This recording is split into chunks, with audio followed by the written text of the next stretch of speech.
Yarın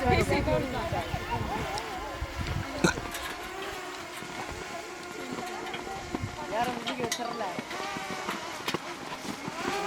Güzel, orijinal bir gerçek. Şurada da var Ömer, bak şu uçta. Görüyor musun? Şurada var Ömer, ben al kenara.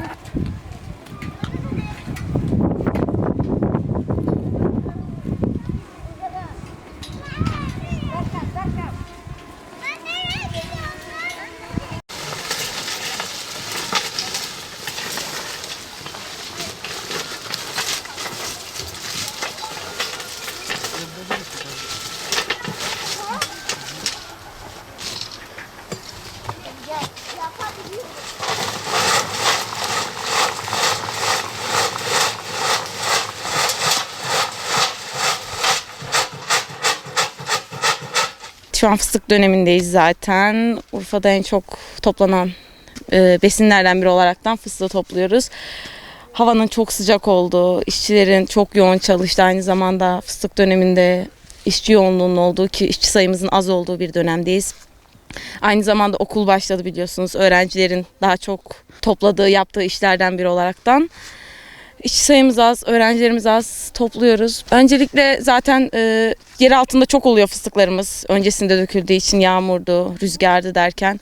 Yer altından kuru fıstıklarımızı topluyoruz, yere bezlerimizi seriyoruz. Ağaçtan topluyoruz, eleğe getiriyoruz, elekten geçiriyoruz. Elekten geçtikten sonra sergi yapıyoruz fıstıklarımızı. Yeşil olan fıstıklarımızı, yapraklarımızı ayırıyoruz. Kırmızı olanları seriyoruz zaten. Sabah 6'da bizim toplanma saatimiz zaten işçilerin. 7'de, 7.30'da bahçede oluyoruz. Akşam 5 olunca mesaimiz bitiyor. Öğlen 12.30-1 arası öğlen molamızı veriyoruz. İki ara molamız var aynı zamanda. Sabah kahvaltımız var. Zorlukları en başta zaten Urfa'nın sıcak olmasından bahsedebiliriz. Havalar çok sıcak zaten. En çok zorlayan şeylerden biri de bu bize. Aynı zamanda sabah 7'de zaten tarlaya gidiyoruz. Akşam 5'e kadar ayaktayız. En büyük zorluklarından biri. Taşımasıydı, merdiveniydi derken bu şekilde yani zorluklarımız. Vallahi sabah erken saat 5'te kalkıyoruz. Ezanın ilk saatinde. İşte hazırlanıyoruz. İşte yemeğimiz falan. İşte geliyoruz tarlaya. İşte hazırlık yapıyoruz. Kahvaltı şeyimizi hazırlıyoruz. Sonra başlıyoruz, işe girişiyoruz. Seriyoruz bezleri, işte topluyoruz, ağaca çıkıyoruz, işte arkadaşlar falan çıkıyor işte. Topluyoruz. Tekrar kömürlerimiz zaten burada, şeylerimiz, sergilerimiz burada. Hepsi işte onlarla uğraşıyoruz. Kurutmaya çalışıyoruz işte. Ortalama 20-25 dakika falan sürüyor işte. 20'de de ağacın büyük küçüklüğüne bağlı.